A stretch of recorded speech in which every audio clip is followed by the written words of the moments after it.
बात बता दे रहा हूँ। बीते 2-3 दिनों में कम्युनिस्ट पार्टीज की तरफ से राज्य में जो तीनों कम्युनिस्ट पार्टीज हैं, सीपीआई, सीपीएम, सीपीआईएल, तो हम लोगों की जॉइंट मीटिंग हुई। उसके बाद कल एक वेबिनार हुआ और कल यानी आने वाले कल में 20 तारीख को हम लोगों ने तय किया है कि तमाम जिला मुख्यालयों पर हम लोग इसके खिलाफ प्रोटेस्ट करेंगे और यहाँ देहरादून में दीनदयाल उपाध्याय पार्क के सामने धरना होगा। तो जो भी साथी उसमें शिरकत करना चाहें, हम आप सभी को आमंत्रित करते हैं कि आप आएं और उसमें शामिल हों। तो ये तो सूचना थी। हमारे नैनीताल रामनगर के साथी राजीव लोचन शाह जी, प्रभात ध्यानी जी, इस्लाम हुसैन जी, तरुण जोशी जी, वो भी पहुंच गए हैं। उनका स्वागत करते हैं।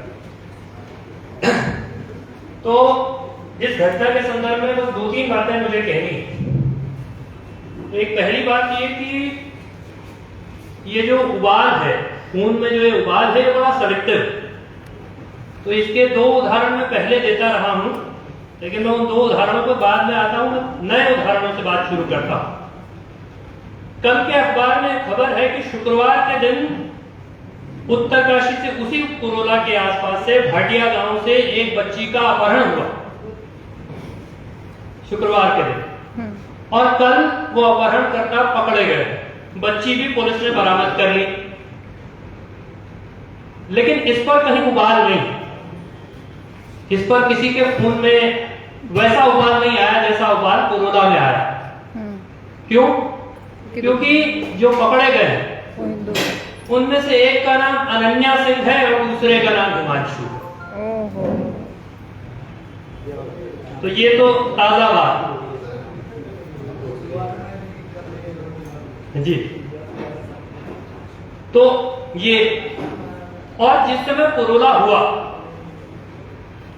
26 मई को हुआ, उसके ही 2 दिन आसपास 28 तारीख को यहीं देहरादून में कालसी में एक प्राइमरी स्कूल में एक प्रधानाध्यापक ने करीबन 12-13 बच्चियों के साथ दुर्व्यवहार किया, यौन दुर्व्यवहार। उसमें 6 लड़कियों ने स्कूल छोड़ दिया और उन बच्चियों ने अपने लेडी टीचर को यह बताया कि ये हमारे साथ ऐसा करता है, और जांच के बाद पुष्टि हुई, वो सस्पेंड हुआ। लेकिन न वो खबर है न खून में उबाल, क्योंकि वहां भी मामला, उसमें हिंदू मुसलमान का स्कोप नहीं। उसके ही एक दिन आगे पीछे, मेरे ख्याल से 28 या 29 को मई में पिथौरागढ़ में भी ऐसी एक घटना हुई। एक स्कूल के टीचर ने स्कूल के व्हाट्सएप ग्रुप से एक बच्ची का नंबर लेकर के उसको परेशान करना शुरू किया, और यहां तक मामला पहुंचा कि तुम मुझको अपना फोटो दो, नहीं दोगी तो मैं तुमको फेल कर दूंगा। उस बच्ची ने शिकायत की, वो टीचर गिरफ्तार हुआ, और उसमें भी चर्चा भी नहीं है, खून में उबाल भी नहीं। तो खून का उबाल बड़ा सेलेक्टिव, बहुत सेलेक्टिव तरीके से वो उबाल आता है। उसमें जब तक हिंदू मुसलमान नहीं, तब तक तमाम जो तथाकथित हिंदू धर्म के स्वयंभू ठेकेदार, उनके खून में ऐसा कोई उबाल ऐसे समय में नहीं आता। और जिसको आदरणीय रवि चोपड़ा जी ने कहा कि अब तो बहुत साफ, न्यूज लॉन्ड्री में एक रिपोर्ट है, हिंदुस्तान टाइम्स में भी एक रिपोर्ट है, जो साफ साफ कह रहे हैं कि भाई लड़की का जो मामा है वो तो नहीं चाहता था एफआईआर कराना, वो लव जिहाद भी नहीं मान रहा था, वो अभी भी नहीं स्वीकार कर रहा कि कोई लव जिहाद का मामला है। और ऐसा और जगहों पर भी हुआ।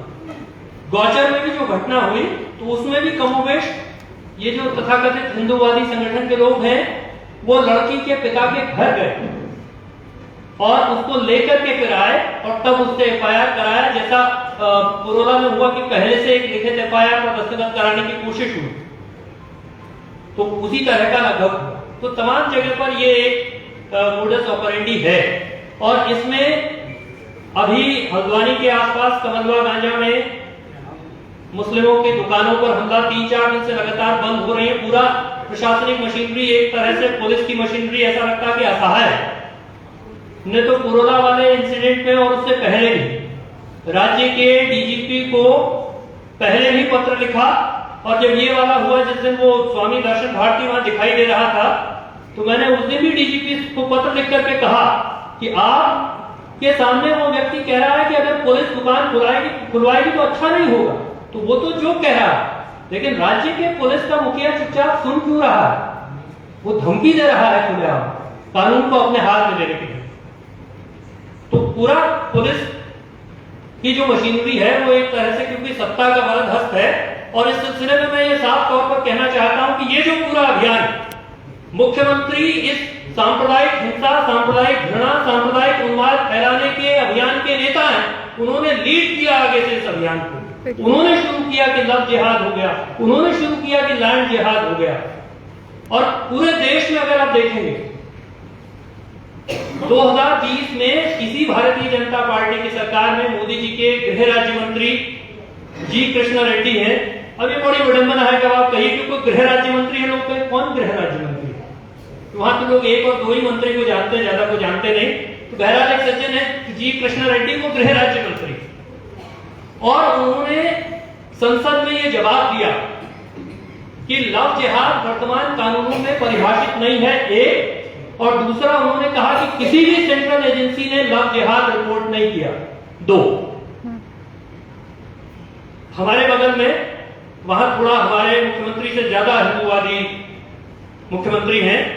यहां जो सारा प्रयास है असल में मुख्यमंत्री का, उसमें ये निहित है कि वहां जैसा दिखाई देना है, ये अपने भीतर अंदर का जो सत्ता का संकट है, अंदर की जो लड़ाई है, उस अंदर की लड़ाई को हल करने का भी एक तरीका ये है, ये आक्रामकता उसका भी नतीजा। तो वहां उत्तर प्रदेश में अगस्त 2020 में एक एसआईटी बनी कानपुर में 16 लव जिहाद के मामलों की जांच करने के लिए, और यह पाया गया कि उनमें से कोई लव जिहाद का मामला नहीं था। तो केंद्र सरकार ये कह रही है, उत्तर प्रदेश का उदाहरण है, कर्नाटका का उदाहरण है, केरला का उदाहरण है, कि जहां सरकारी जांच में या कोर्ट की जांच में पाया गया कि लव जिहाद जैसी कोई चीज नहीं। और एक नया शगुफा वो लाए हैं, लैंड जिहाद हो गया। तो हम तो ये कह रहे हैं कि भाई जिस सरकार ने 2018 में जो यहां जमीन का कानून था, उत्तर प्रदेश जमींदारी विनाश और भूमि सुधार अधिनियम, उसमें ये व्यवस्था की कि कोई भी औद्योगिक प्रयोजन के नाम पर बाहर से आकर के जितना मर्जी जमीन चाहे उतना मर्जी जमीन खरीद सकता है, वो सरकार कह रही लैंड जिहाद हो गया। और उस कानून में जो बचा हुआ है, उसमें बचा यह था कि यदि आप औद्योगिक प्रयोजन के नाम पर जिस प्रयोजन के लिए जमीन लेंगे, अगर उस प्रयोजन के लिए जमीन का इस्तेमाल नहीं करेंगे औद्योगिक प्रयोजन में, तो जमीन सरकार में निहित हो जाएगी। यही पुष्कर सिंह धामी 2022 में मुख्यमंत्री बनकर के आए, जून में विधानसभा का सत्र हुआ, पहला सत्र, और इन्होंने प्रावधान कर दिया कि नहीं, अब प्रयोजन की कोई बाध्यता नहीं, आपने जिस मर्जी काम के लिए जमीन ली और आप उसका जो मर्जी इस्तेमाल कर रहे हैं। तो वो सरकार जिसने जमीनों की बेखौफ बेखटके बिक्री का इंतजाम किया, वो कह रहे कि लैंड जिहाद हो गया। वो कह रहे हैं डेमोग्राफिक चेंज हो गया। 2011 के बाद से जनगणना नहीं हुई। मुख्यमंत्री को स्पष्ट करना चाहिए कि उसका आधार क्या है, कौन सा आंकड़ा जिसके आधार पर वो बता रहे हैं कि डेमोग्राफिक चेंज हो गया।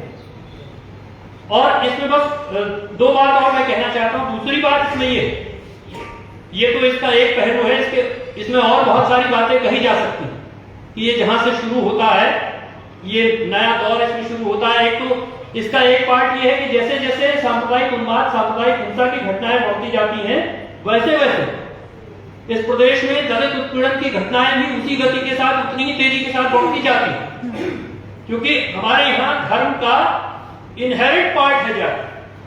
तो धार्मिक वर्चस्व का मतलब एक तरह से जातीय वर्चस्व भी है। और इसलिए जब से ये सरकार आती है 2016 में बागेश्वर में वो एक चक्की छूने के लिए दलित की हत्या एक शिक्षक कर देता है। वहां से शुरू करिए, दलित भोजन माता के हाथ से खाना नहीं खाएंगे, ये बार बार घटनाएं सामने आई। कुर्सी पर बैठने के लिए दलित की हत्या हुई, ये मसला सामने आया। और पिछले साल ही भाई लड़कियों के आपको वहां दूसरी जगह मुस्लिमों से विवाह करने में समस्या है, लेकिन पिछले साल 1 सितंबर को जगदीश चंद्र की हत्या हुई अल्मोड़ा जिले में, क्योंकि उसने एक सवर्ण लड़की से विवाह किया। इसने उसकी पीट करके बर्बर तरीके से हत्या कर दी गई, दलित व्यक्ति ने हत्या की। दंगा करने में दलित हिंदू होगा और बाकी समय में वो दलित होगा, वो अस्पृश्य होगा, वो अछूत होगा। तो 1 सितंबर को वो हुआ। 4 सितंबर को उत्तरकाशी में एक दलित बच्ची का एक सवर्ण व्यक्ति ने बलात्कार किया। और आप सोचिए कि राज्य का मंत्री चिट्ठी लिख करके दे रहा है डिस्ट्रिक्ट मजिस्ट्रेट को, और डिस्ट्रिक्ट मजिस्ट्रेट उसके बावजूद कार्रवाई नहीं कर रहा है। तो चंदन रामदास जी दुनिया में नहीं रह गए, उन्होंने चिट्ठी लिखी, उसके बावजूद डीएम ने कार्रवाई नहीं की, उसके बावजूद एसपी अपनी जगह से नहीं हिला उस मामले में। तो ये इसका एक और पहलू। और इसकी तीसरी बात इसमें जो है, इसका कवर जो है आवरण में, ये एंटी मुस्लिम है, मुस्लिम विरोधी है, फेक है वो तो हम कह ही रहे हैं, लेकिन आवरण में एंटी मुस्लिम है। लेकिन इसका जो अंतर्वस्त्र जो बात इसमें निहित है, एक तरह से ये महिला विरोधी भी, महिलाओं के खिलाफ भी ये बात। पढ़ी लिखी महिलाएं हैं, आप कह रहे हैं उनको कोई भी पहला फुसला दे रहा है, उसको बहला फुसला करके कोई भी कहीं ले जा रहा है, तो उसके महिला के जीवन साथी चुनने का जो अधिकार, जो पढ़ लिख करके महिला आंदोलन ने अपने लिए जगह बनाई, अपने लिए हक हासिल किए, उन सारे अधिकारों पर भी एक तरह से ये इनडायरेक्ट किस्म का हमला है जिसकी बात नहीं हो रही। तो असल में ये महिलाओं की आजादी पर, महिलाओं की स्वतंत्रता पर, उनके जीवन साथी चुनने पर, उस पर भी सीधा हमला है। और इस तरह से भी इसको देखा जाना चाहिए। और हम लोगों को, मैं समझता हूं कि समय की भी एक बाध्यता है, इसमें बहुत सारी और बातें कही जा सकती हैं, लेकिन मोटे तौर पर ये बातें मुझको कहनी थी।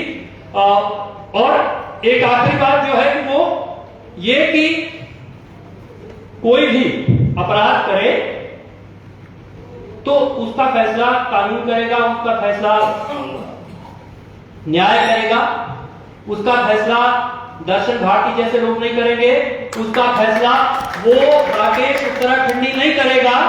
वो कौन है आदमी? वो इस राज्य के भीतर जो अनुसूचित जाति जनजातियों को समाज कल्याण विभाग छात्रवृत्ति देता है, उस छात्रवृत्ति के घोटाले में वो आदमी जेल गया और जेल से छूट करके आया तो वो बड़ा हिंदू हो गया अचानक से। तो धर्म का जो भी वितंडा प्रोपेगेंडा करता है, धार्मिक होना एक बात है, धर्म को मानना भी एक बात है, लेकिन जो उसका अत्यधिक प्रदर्शन करता है, उसके चरित्र को थोड़ा सा पीछे उस पर रोशनी डाल करके देखिए तो सब जगह इसी तरह का गड़बड़ घोटाला मिलेगा। बहुत सीधी सी बात कि जब हम ये कह रहे हैं कि संविधान का सवाल है, लोकतंत्र का सवाल है, तो बिल्कुल बहुत सीधी बात है कि भारत का संविधान नागरिक को ये अधिकार देता है कि वो अपने धर्म को, जिस भी धर्म को, जिस भी तरह से, जिस भी पूजा पद्धति को मानना चाहे, ये उसका मौलिक अधिकार है आर्टिकल 25 में। लेकिन राज्य वो धर्मनिरपेक्ष, वो धर्म से विरत रहेगा, वो धार्मिक मामलों में टांग नहीं घुसेड़ेगा।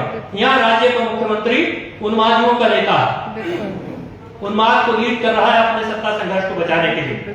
तो इसलिए मैं ये कहना चाहता हूं कि इन तमाम मसलों पर सोचते हुए हमको आगे के तमाम कार्यक्रमों में, बल्कि इस मामले में ये जरूर बात है कि थोड़ा सा हम लोग लेट भी हुए प्रतिक्रिया करने में। जब हमने प्रतिक्रिया की, जब हमने जवाब दिया तो उसका एक असर भी हुआ।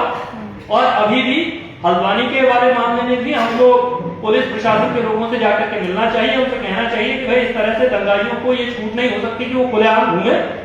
तो धरना, प्रदर्शन, आंदोलन, चिट्ठी पत्री, ये सारे चीजें ये एक साथ लगातार अपनी जगह पर अकेले भी और सामूहिक रूप से भी करने की दिशा में हमको बढ़ना चाहिए। और ये सही बात है कि पूरा समाज अभी भी दंगाई नहीं हो गया, चाहे कितना जहर बोला जा रहा हो।